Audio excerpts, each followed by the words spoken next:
Attendu de la France insoumise, surtout le 10 septembre et sur toutes les lèvres depuis plusieurs semaines.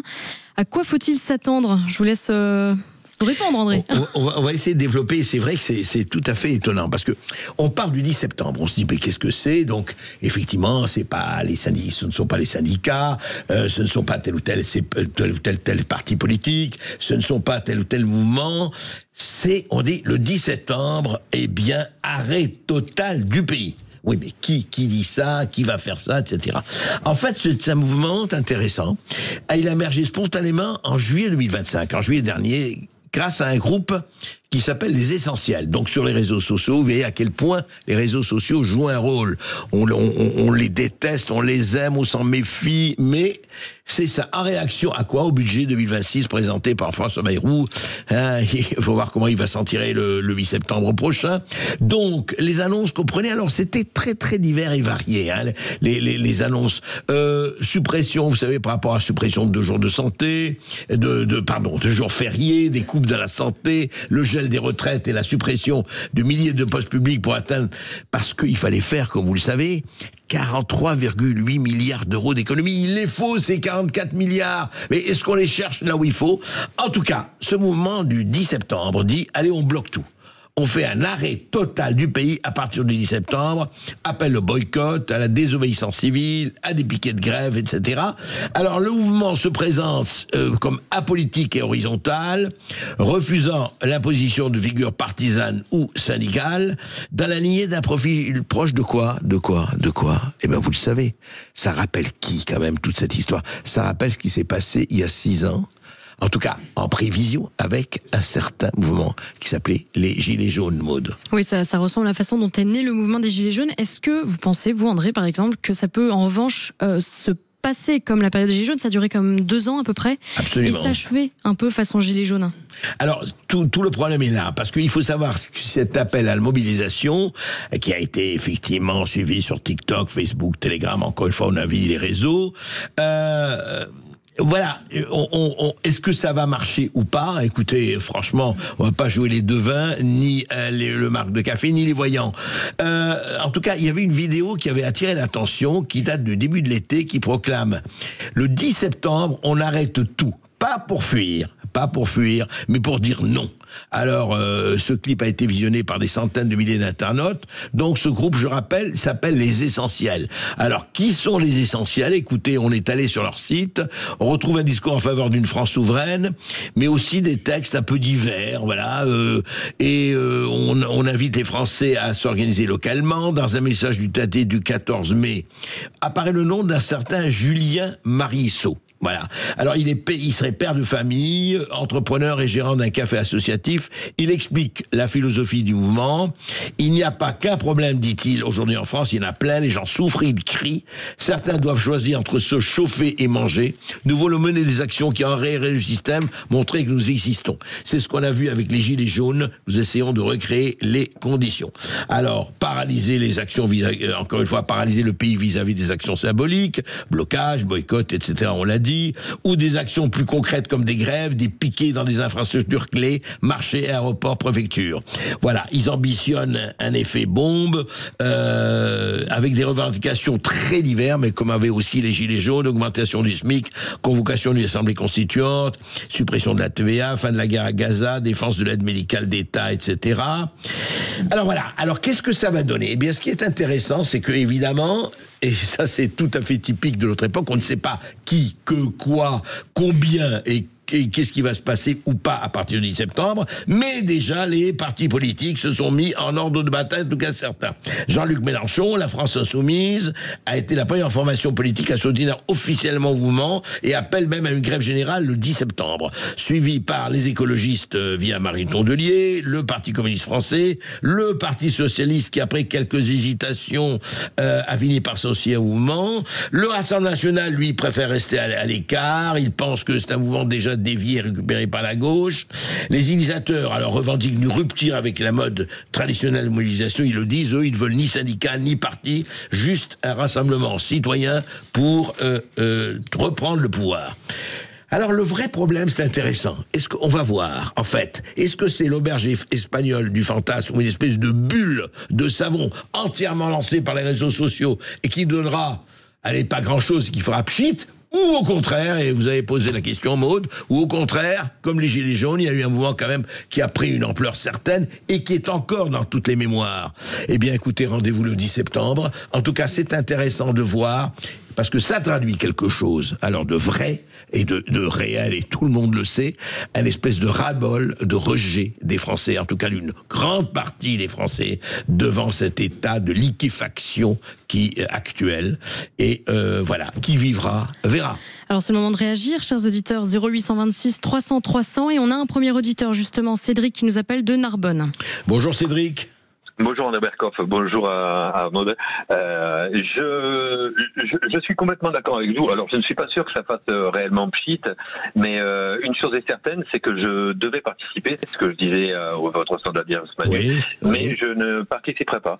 Pourquoi ? Parce que il y a beaucoup de gens qui feront comme moi. LFI derrière nous, je représente pas LFI, je représente un Français et je ne représente pas ni LFI ni les écologistes. Et rien que par rapport à ça, je ne le ferai pas. Pourquoi ? Parce que ils sont les salpêtres de la France. Ils sont en train de pourrir notre pays et ces gens-là, je ne veux pas qu'ils s'associent à un mouvement citoyen. Et de par le fait, ils l'ont fait exprès pour pouvoir dire, voyez, nous quand on fait des choses, eh ben ça fonctionne, et quand c'est le peuple tout seul, ça fonctionne pas. Donc ils se sont dit, on va s'associer à eux. Et j'ai beaucoup d'amis à moi qui devaient le faire. Moi, je suis routier, donc on pouvait faire beaucoup de choses ensemble et tout ça. Il y en a plein qui veulent pas le faire. Oui, voilà, mais alors attendez, Cédric, c'est intéressant parce que vous posez une vraie question là. Mais est-ce que vous ne croyez pas qu'en disant ça, bon, effectivement, vous savez très bien que la fonction d'un certain nombre de partis politiques, s'ils l'ont tous, c'est de la récupération. Ils passent leur temps à ça, ils l'ont fait depuis des années, voire des décennies, voire plus. Est-ce que justement, est-ce qu'au contraire, vous ne devriez pas, vous, vos amis, enfin, les citoyens qui veulent faire en tant que citoyens et pas être récupérés, vous ne devriez pas, au contraire, entrer encore plus dans ce mouvement et le faire vivre, parce que sinon, effectivement, vous l'avez dit vous-même, vous laissez la place à des gens qui vont dire, oui, vous voyez, ça donne rien, etc. Est-ce qu'au contraire, ça ne devrait pas provoquer une mobilisation de tous ces citoyens? Et vous êtes, à mon avis, et on est des millions, à dire, écoutez, nous, on n'a pas envie de se faire récupérer, mais quand même, ça va plus du tout dans ce pays, et le montrer, comme l'ont montré à un moment donné les Gilets jaunes, même si ça n'a pas abouti. Cédric. Oui, alors sur le fond, c'est véridique. Si tout le monde réagit comme moi, effectivement, il y aura personne dans la rue. Moi, je suis attristé quand j'ai entendu que LFI était associé. Ça a été fait exprès, d'ailleurs, et je trouve ça malsain de leur part. Mais bon, on peut pas changer une équipe qui perd. Les LFI resteront tels qu'ils sont toute leur vie. Quand on est idiot, on l'est jusqu'à la fin de ses jours. Mais moi, dans mon fond intérieur, ça m'a perturbé. Ça m'a perturbé parce que je ne veux pas être représenté ou qu'on puisse m'associer à un LFI. Vous voyez ce que je veux dire? Et je ne serai jamais comme ça. Oui, effectivement, il faut que j'aille dans la rue. Oui, parce qu'il n'y a rien qui va. Oui, parce qu'en fait, on est saigné à blanc et on va nous saigner encore. Ça, je suis complètement d'accord. Mouvement citoyen, sans aucun souci, j'y vais. Mais je ne veux surtout pas qu'on m'identifie à un parti politique antisémite et fouteur de merde dans notre pays, tel que LFI, et qui s'associe d'ailleurs maintenant avec les écologistes par la même occasion. Je suis outré. Oui, mais c'est votre opinion et tout à fait, vous y avez évidemment droit. Mais non, Cédric, non, moi la question qui se pose, et vous la posez en fait en filigrane, c'est que justement, et moi ça m'a aussi frappé ça, que le 10 septembre, ce mouvement, il faudrait quand même qu'il y ait, je dis même pas un chef ou un leader, mais un porte-parole, parce que justement, il devrait répondre à la question de Cédric et de tous les autres, en disant, écoutez, nous, de façon extrêmement claire, c'est-à-dire qu'ils auraient peut-être dû déjà refuser tel ou tel appui, en disant, nous, on ne veut pas de cet appui, on est nous-mêmes. Alors, je ne sais pas, ils l'ont peut-être fait, on l'a peut-être pas entendu ni enregistré, mais il y a un problème là, effectivement. Est-ce que ce n'est pas la nature, et d'ailleurs ça pose de vrais problèmes, en France aujourd'hui, quelle opposition, qui est vraiment l'opposition dans le pays? Oui, tout à fait. Là, moi, aujourd'hui, ce qui est le plus important, c'est qu'on puisse arriver à la fin du mois avec un salaire complet, ne pas être dans le rouge. J'en veux à Monsieur Bayrou par rapport à ce qu'il a fait d'ailleurs, parce que s'il veut des conseils, on peut lui en donner. Arrêtez de se servir des cabinets conseils, parce que si notre État se sert des cabinets conseils, ça veut dire qu'en fait nos ministres ce sont des pipes, ils servent à rien. Arrêtez que Monsieur Macron, notre fossoyeur de notre pays, vous y allez fort, vous y allez fort. Gouvernementale attire l'arigot. Vous imaginez qu'on a fait une agence gouvernementale pour compter les agences gouvernementales quand même. Mais on va où ? Après, on peut encore faire des économies. On retire les 60% d'administratifs qu'il y a dans tous les hôpitaux. Il y a 40% de soignants, 60% d'administratifs. Les fameux, notamment les autorités régionales de santé, les ARS. Bien sûr. Et tous les privilèges. Alors là, si on retire tous les privilèges, baisser les salaires, les gens ils peuvent faire leurs courses comme ils veulent, les chauffeurs, le carburant. Moi, mon carburant, je le paye. Je suis parti en Bretagne, j'ai fait un aller-retour. Ça m'a coûté 200 balles. Donc voilà. Alors, se battre pour ça, je suis complètement d'accord. Il faut qu'on arrive à faire ça. Mais pour se battre pour ça, Cédric, dans ce que vous disiez, Monsieur Bercoff, vous aviez complètement dans ce que vous disiez. C'est vrai qu'on a besoin d'un porte-parole et surtout qui lance une bannière. Nous ne voulons pas et nous ne sommes pas ni LFI et nous ne voulons pas qu'ils nous représentent ou qu'ils s'associent à nous. C'est interdit. Ils n'ont pas le droit. Restez où vous êtes. Quand vous êtes au chaud là-bas à l'Assemblée nationale, quand vous y êtes, parce que vous y êtes pas souvent. Mais voilà, nous on va aller dans la rue. Et si on va dans la rue, ça sera pas avec vous. On n'a pas besoin de vous. En tout cas, c'était très clair ce que vous avez dit, Cédric. Merci. Et puis on va suivre tout ça. Et écoutez, rendez-vous au 10 septembre. Et on verra ce qui se passera. Sud Radio, Bercoff dans tous ses états.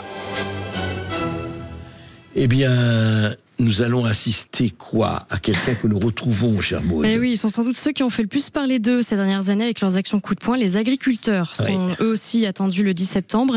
Et si la majorité des Français s'était prise de leurs revendications pendant des mois, le 11 juillet dernier, une personne s'en est un petit peu désolidarisée. Je vous laisse deviner qui. Il y a des agriculteurs, eux, qui ont un autre argument. Cette loi, c'est une nécessité, selon eux, pour leur rentabilité. Qu'est-ce que vous Mais j'en ai rien à péter de leur rentabilité. Et puis je pense qu'en fait, c'est pas le sujet, quoi.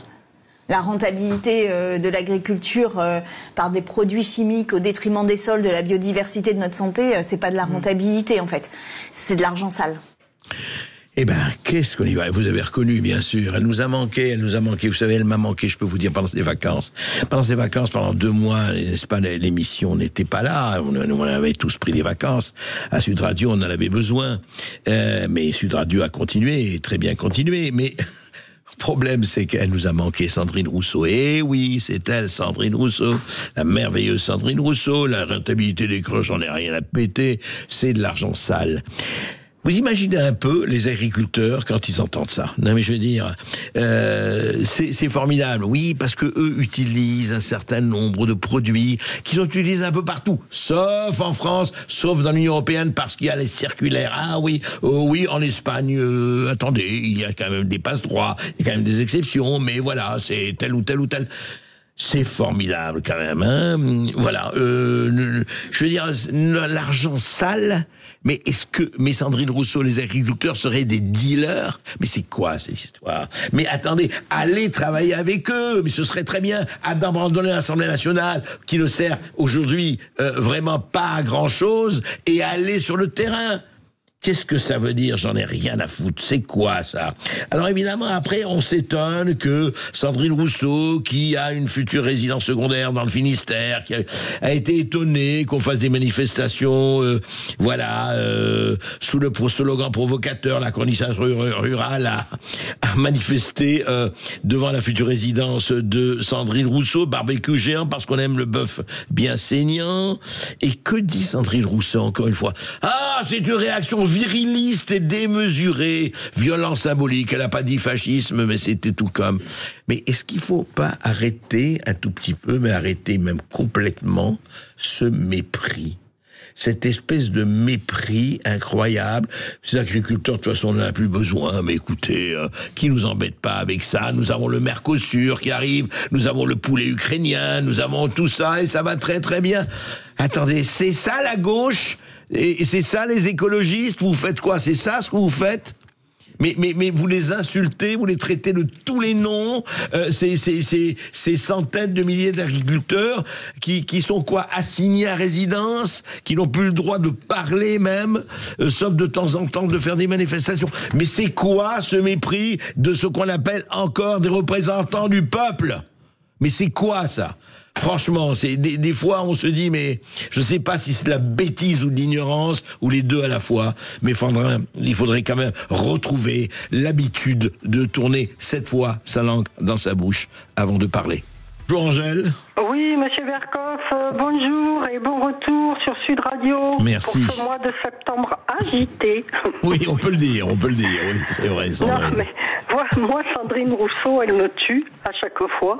Je me demande pourquoi on lui donne toujours la parole, parce qu'en fait, quand elle la prend, c'est pour dire des énormités, oui. Mais en plus, c'est pour dire des bêtises, et c'est par pur égo. Elle a un ego surdimensionné, cette fille-là. Donc, parce qu'en plus, moi je réagis à l'argent sale. Pour moi, alors elle est en train de comparer les agriculteurs à des trafiquants de drogue, à des proxénètes, à des trafiquants d'enfants, à des passeurs de migrants. Enfin, elle n'est pas tranquille, quoi. Hein. Je veux dire, elle dit n'importe quoi juste pour son ego. Alors franchement, elle est écolo, je crois. Enfin, je veux dire, mais elle est quoi, en fait? Ah, ben écoutez, elle est députée. Je dirais quelque chose d'autre, mais je le dirai pas à l'antenne. Ah bon? Ah non, il faut pas être injurieux. Moi, j'ai un humour assez trash, et je suis pas sûre que ça passe, l'humour trash. Oh, écoutez, l'humour trash, nous, on n'est pas contre. L'humour des années 80, quand il faisait bon vivre et bien rigoler avec des gens normaux. Parce qu'aujourd'hui, c'est plus possible. Comme les Coluche, les Ciné, les Choron, les Charlie et compagnie. Elle se rend bien compte qu'elle se permet de comparer les agriculteurs à des trafiquants de drogue. Nous, on peut la comparer à quoi, cette fille? Oui, enfin, elle parlait pas, là, elle parlait des produits par rapport à l'argent sale, c'était l'argent des l'argent sale, il y a des images derrière. C'est vrai. L'argent sale, c'est la drogue, la prostitution, le trafic de migrants. C'est ça, l'argent sale. Vrai. Mais alors, je vais vous dire une chose. Voilà. Il faut qu'elle le sache, parce que si elle le sait pas, il faut qu'elle le sache. Eh ben, en tout cas, vous ne vous êtes pas privé de le lui dire, et je crois qu'elle va l'entendre. Mais vous savez, Angèle, alors je vais vous dire, là, je vais être un peu égoïste. Mais qu'est-ce qu'on ferait sans Sandrine Rousseau, nous? Comment voulez-vous qu'on alimente? Comment voulez-vous qu'on fasse rire les Français? Comment voulez-vous avoir un peu de, vous savez, on a besoin aussi de gens. Non, mais je dis ça au second degré, vous m'avez bien compris. Je veux dire, c'est tellement souvent effectivement gros ce qu'elle dit. Enfin, en tout cas, d'une manière assez excessive. Et je trouve que, liberté d'expression, mais surtout, je dois vous dire, elle me fait tellement rire. Elle me fait tellement rire parce que c'est tellement gros que ça ne passe pas, et vous le savez très très bien. Et la preuve, votre réaction. Rappeler, quoi, voilà. Ouais. Très bien, merci Angèle.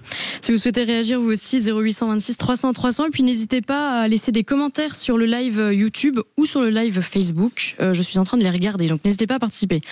On s'éloigne pas trop du sujet. Oui, André. je sens que vous allez, je sens que Maud va parler de choses. Vous allez voir, elle va pousser son cri. Alors écoutez bien, justement, non, par contre, je vous lance le défi si vous voulez. D'accord. Vous allez comprendre pourquoi on s'éloigne pas du sujet. Je vous laisse écouter.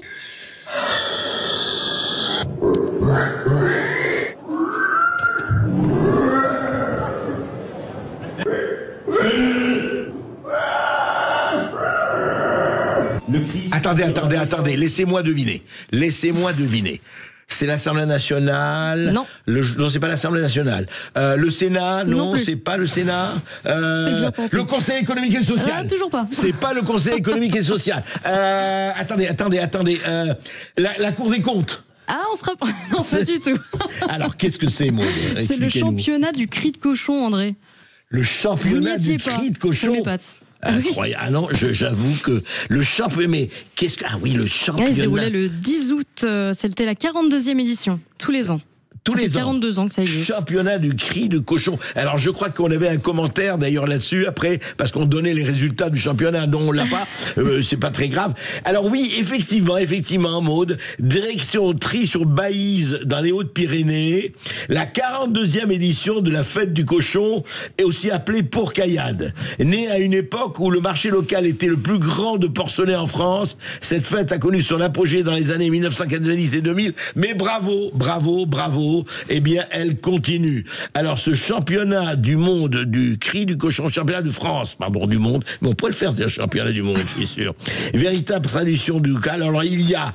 Écoutez, dites-vous bien, franchement, si vous voulez y aller, le 10 août prochain, course de porcelet, championnat du plus grand mangeur de boudin. Et voilà, je pense que Sandrine Rousseau va encore dire que c'était de l'argent sale, ça. Elle va dire ça, oui, c'est sûr. Mais dites-moi, il y en a d'autres, je crois, Maude. Il y a plein de fêtes de ce genre. Et d'ailleurs, je rappelle qu'avant les vacances, vous aviez reçu le guide gaulois Quentin, un jeune homme qui met en lumière les innombrables fêtes traditionnelles des régions et des villages de France. Donc, chers auditeurs, si vous voulez réécouter cet entretien, c'était le 24 avril dernier et disponible sur toutes nos plateformes.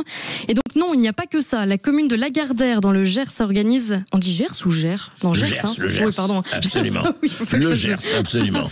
Organise chaque année une course d'escargots. Quoi ? Oui. En présence c'est même pas le lièvre et la tortue. Non. C'est la course d'escargots. C'est un peu long, faut s'en remettre patience. En présence des 2 vice-champions du monde. Parce que là, c'est un championnat du monde quand même. Des escargots, ah oui. Français, alors, Ah ouais, heureusement. La France est champion du monde quelque part. Et alors, on n'est pas sur du 100 mètres, on est plutôt sur du 25 à 76 cm. Donc, c'est vraiment pas beaucoup. Le marathon, j'ai fait un marathon de 76 cm, les gars. Fabuleux. Et le record du monde de l'escargot le plus rapide est de 0,0275 mètres secondes, c'est-à-dire 27,5 mm secondes, 99 mètres par heure. 99 mètres par heure. Mais écoutez, qui dit que la France n'a pas les ressources ? Qui dit que la France n'est pas un pays en tête ? 99 mètres par heure, c'est génial. Et il y a aussi, alors vous attendez, il y a d'autres championnats encore. Ah oui, il y a le lancer de tongs. Vous seriez excellent, je pense, là, André. Ah, moi, alors là, j'adorerais. Le lancer de tongs, c'est très bien. Il y a le craché de bigorneau. Ah, c'est encore mieux. Et ça se passe où ? Écoutez, là, on va faire une émission spéciale sur le lancer de tongs, le craché de bigorneau et l'arrachage d'échalotes. L'arrachage d'échalotes.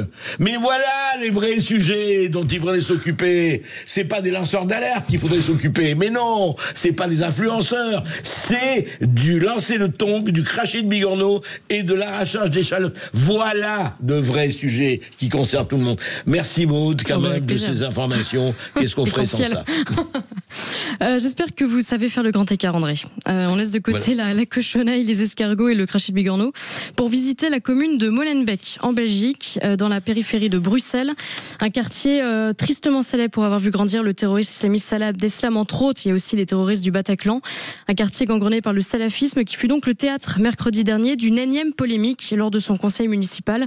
Je vous laisse écouter le propos qui a fait bondir les réseaux sociaux. Et si ces gens-là qui portent des tissus tentures, je peux donner les références si vous voulez, parce qu'apparemment ça suscite beaucoup d'intérêt. Si on dérange tant que ça, si on ne veut même plus nous voir, je veux dire, la région compte 19 communes. Si à Molenbeek apparemment c'est invivable, changez de bord quoi, allez-y ailleurs, dégagez. Voilà, dégagez, cassez-vous. Alors c'est élu du parti de gauche. Alors c'est à Molenbeek. Vous savez que Molenbeek, oui, ça a joué un très grand rôle dans les attentats d'il y a 10 ans. Eh bien, voilà. Écoutez, si vous n'êtes pas d'accord pour un certain nombre de pratiques intégristes ou de pratiques islamistes ou de pratiques autres, eh ben, écoutez, si Molenbeek n'est pas vivable pour vous, dégagez. Voilà ce qu'on entend quelque part de temps en temps, heureusement de façon très minoritaire, mais quand même. Ah ben écoutez, si vous ne voulez pas nos mœurs, nos coutumes, etc., eh ben vous les Belges, vous avez rien à faire à Molenbeek, il y a d'autres communes, débrouillez-vous et partez. Eh ben voilà quelque chose qui en dit long sur ce qui peut se passer, et là on n'a plus du tout envie de rire, et encore moins de sourire. Sud Radio.